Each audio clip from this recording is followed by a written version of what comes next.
Hello everyone, dit is een French magazine, Air and Cosmos. It's published on the 27th of April 2012. It's about North Korea that tried to bring a rocket in the space. And it's being spoken by a computer, but the French is natural French because it's written by a human being in the name of which I cannot see here. And but the English text is made by a computer and is not perfect, but I think it's not that bad at all. So let's go. Reportage en Corée du Nord. Pour la première fois, Pyongyang a ouvert son programme spatial à la presse étrangère. RI Commercial Cosmos était la seule revue spécialisée faisant partie du groupe de journalistes. La fusée Na-3, Voie lactée, a décollé à 7h38 minutes 55 secondes le 13 avril dernier.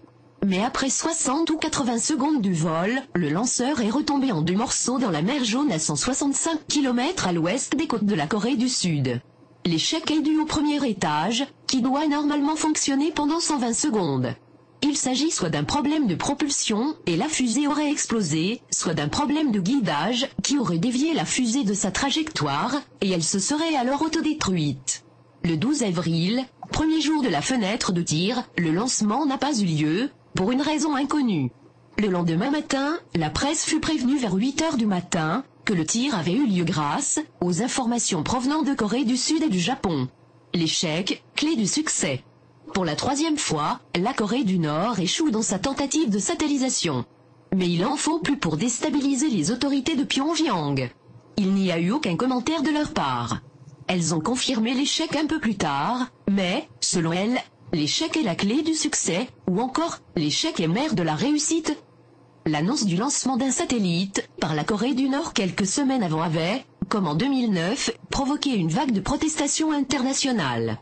En effet, les États-Unis, la Corée du Sud et le Japon s'opposent farouchement au lancement nord-coréen, qu'ils assimilent à des tirs de missiles intercontinentaux, ICM. Ils protestent alors vigoureusement et menacent de détruire la fusée Na-3, si les Nord-Coréens procédaient quand même aux tirs, malgré leur avertissement. Couloir très étroit. Flashback. Tout a commencé le 16 mars, avec une lettre de l'ambassade de Corée du Nord à Londres adressée à l'International Maritime Organization, IMO, qui annonçait le lancement du satellite Kwangmyongsong 3, KMS-3, entre le 12 et le 16 avril dans une fenêtre quotidienne de 7 à 12 heures, heure locale.